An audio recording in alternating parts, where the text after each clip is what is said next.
本期两个鬼故事。故事一：广播电台。凌晨3点的天台上，一个年轻的女子打通了一个男人的电话。她对这个男人说了4句话，然后就结束了自己的一生。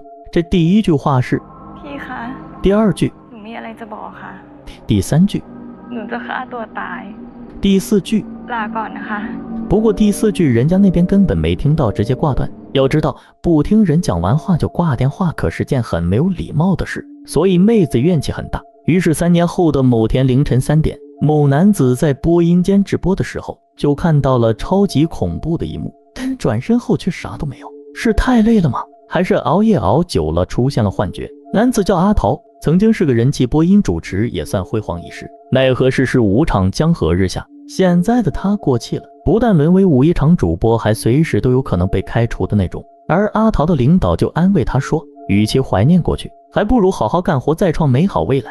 阿桃想想也对，然后就开始卖力工作。他现在这个节目叫不眠世界，时间从每晚的0点开始到天亮，节目内容除了听歌就是聊天。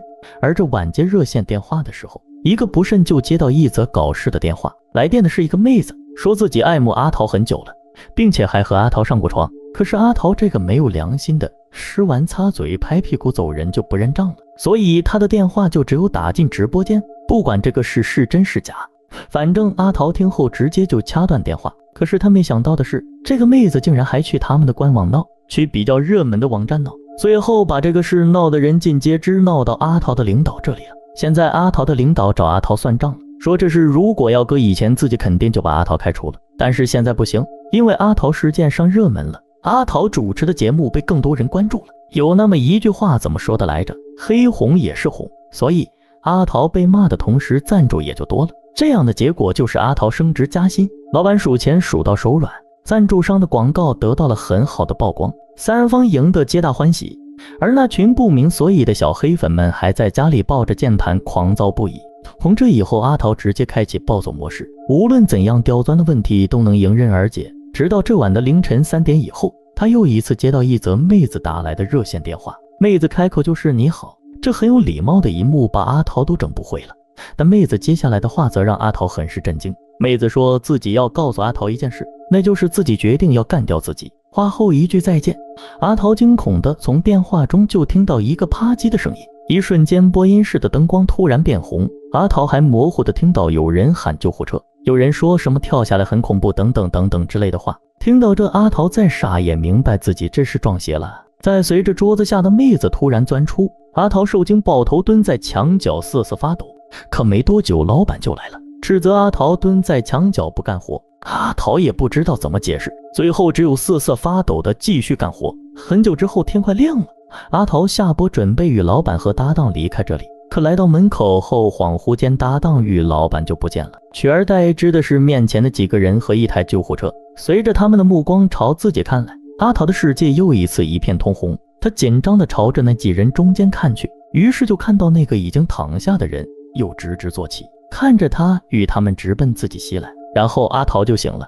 那么刚刚的一切都是幻觉，并且他还被领导骂了一句有病。之后的日子阿桃也很不好过，基本每天晚上都能接到这个妹子的电话，妹子开口就是那老4句话，随之而来的就是红灯与惊吓。几天下来，阿桃是彻底被搞迷糊了，指着自己身上水渍说是血，指着播音间说有鬼。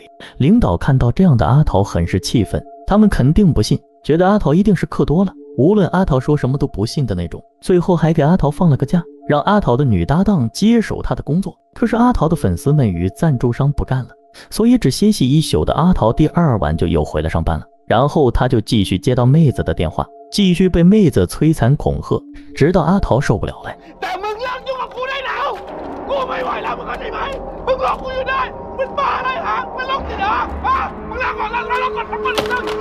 搭档看到精神濒临崩溃的阿桃就担心不已，说他这个样子很不正常，所以自己用不用去车库把他女友叫上来陪他。阿桃听到这一下就精神紧张起来，他问搭档自己有女朋友吗？自己怎么不知道？听到这，搭档也很是疑惑。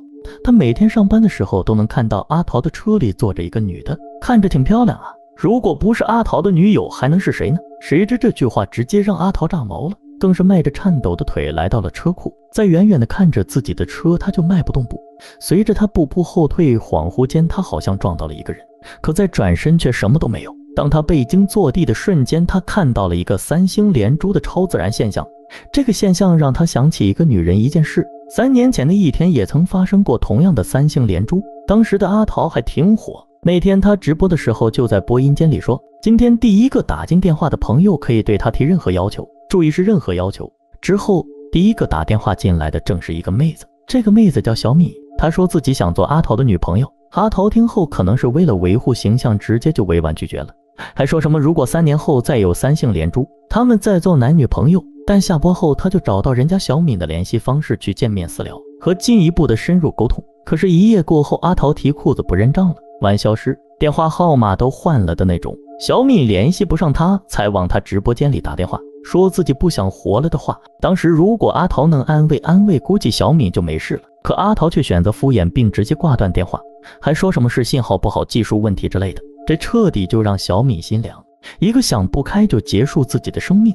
阿桃想明白一切缘由之后，他就来到了天台上，跪在这里说了很多感动自己的话。为了防止恋爱脑沉沦渣言渣语，以下的话我会给大家做个简单的翻译。ถ้าพี่รู้ว่าเรื่องจะกลายเป็นแบบนี้พี่จะไม่พูดในสิ่งที่ไม่ควรพูดจะไม่ทำในสิ่งที่ไม่ควรทำนะมิน这句话的意思是我错了，我没想到你会变成鬼。พี่รู้ว่ามันย้อนกลับมาไม่ได้อะ意思就是你已经死了。มินไม่ขอโทษ意思就是请你以后别再来打扰我了，我已经认错了，你还想怎么样？话后小敏果然出现，他不管阿桃说什么都是老4句话，话后就准备跳。阿桃见此就假惺惺的去抱去阻止，话说人家早都挂了，你现在搞这套是不是有点晚了？阿桃一个惊醒，原来是梦。再看凌晨3点即将来到，他立刻停掉直播，匆匆上楼。来到楼上，他果然看到便飘的小米，于是他开始深情地对小敏表示，3年已到，如今又正好三星连珠，所以请小敏做自己女朋友吧。小敏听后没有答应，只说了句再见，然后就从阿桃面前消失。看到这阿桃嘴角含笑，是为小敏怨念消失而开心，还是为自己的死里逃生而欣慰，又或者是被自己先前的渣言渣语所感动，我不清楚。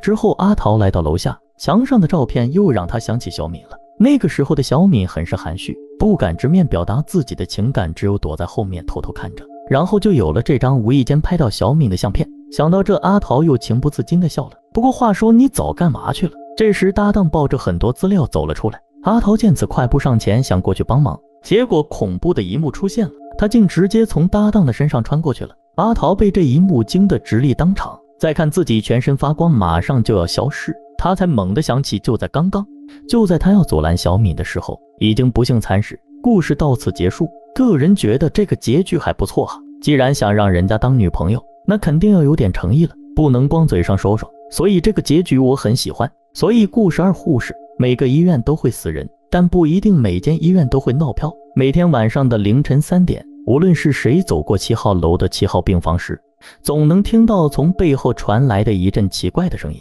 不过不管发生什么，在听到这个声音后，只要继续走不回头，最后就不会有事情发生。但这个女护士走了几步后，发现前边站着和自己一样的人，在闻声转身后，惨了，一双枯瘦的手与她的主人似乎找上护士了。显然这就是老护士吓唬小护士们的玩笑，毕竟这个世上哪里有鬼呀？反正当时的小花不但不信，而且不怕，于是老护士就把小花安排在7号楼的7号病房工作了。这间病房住着一个叫平平的女人，她见到小花就像个疯子一样疯狂地喊女儿。后来据护士长说，这个家伙的女儿没了之后，只要年龄相符，看谁都像是他女儿，所以护士长嘱咐小花，除了工作必要，平时离她远点。小花当然是谨记护士长的警告，但架不住这个女人半夜总呼叫小花。当小花来了后，她就告诉小花自己看到鬼了。小花当然不信，可在随着她所指的方向看去，她就看到了一个诡异的人影在帘子的那边翩翩起舞。小花见此，鼓足勇气的去掀开帘子，然后这边竟然什么都没有。那么这真的是见鬼了吗？小花百思不得其解。回值班室的时候，从她身后传来一阵古怪声音。小花当时忘记警告的，立马转身，可是什么都没有看到。不过此时洗手间的门口却多出一滩血，小花上前推开门，结果就看到了一个恐怖的女飘，小花受惊瘫软在地，并捂着脸不敢看。可这一幕似乎让女飘很是不爽，直接上前掰开小花的手。等小花缓过神再看，女飘不见了，取而代之的是这个疯女人平平。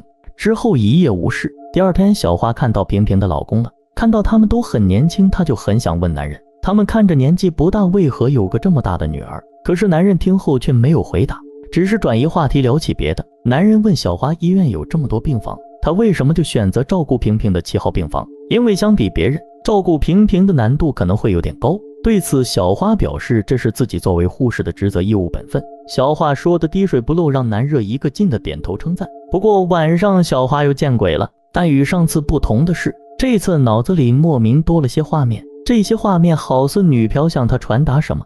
然后小花开始调查有关平平和她失去女儿的资料。这一查，她发现他们的女儿居然和爸爸不是同姓。看到这，小花就更好奇了。隔天实在没忍住的找到男人，又问了一嘴，这样男人才对她说，其实这个女孩确实不是他们亲生的，是他一个朋友的。他朋友和媳妇离婚后，两人又都成了家，孩子放在那里没人管，男人看着可怜，就把她收养了。这么一说，事情就通顺很多。但晚上查看男人的社交账号，敏锐的小花就又发现情况了。这一开始很和谐的一家3口，不知道从什么时候就慢慢的变得不和谐了。而就在小花在猜想其中问题的瞬间，一个女飘突然来到了平平的身上，压得她浑身难受，呼吸困难，于是就呼叫小花。可小花来了后有什么办法，只能哭姐赖尿的看了一段女飘给她表演的舞蹈，直至最后她这个人还晕倒在电梯中。当小花醒来后，发现自己躺在7号病房，也就是平平的这个房间。护士长说小花工作太累了，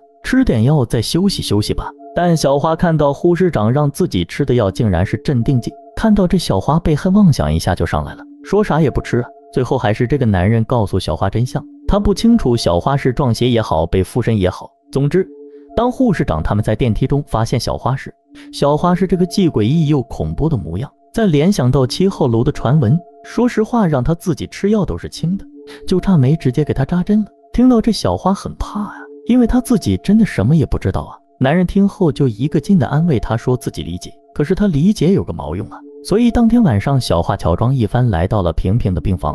平平看到小花就像看到自己女儿一样，受惊之下把什么都说了。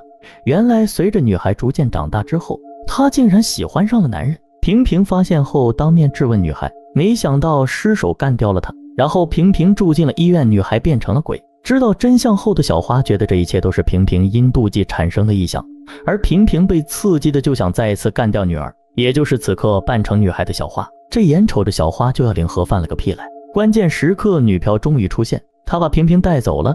安全后的小花看着大家都很紧张地奔向楼下，等她也下去之后，就看到躺在地上的平平。现在不管真相如何，平平没了。这个时候男人伤心难过，毕竟女儿和媳妇都没了。也就是这个时候，小花找到了他，他尝试安慰他的，还向他表白了，说自己开始是骗他的，说什么狗屁护士的职责义务，自己来7号楼照顾平平其实是为了男人啊，这样每天就能看到男人了，自己喜欢他，而他现在又成孤家寡人了，所以他愿意接受自己吗？男人听后能说啥呢？当然是同意啊。那么小花，你是真的不怕遭报应吗？于是之后的某天夜里，小花工作的时候再一次听到一阵异响，这次她谨记护士长的话没有回头，所以她就没有看到出现在身后的平平。之后最后平平有没有继续找她复仇就不知道了。故事到此结束，总结就是2个大渣渣的故事。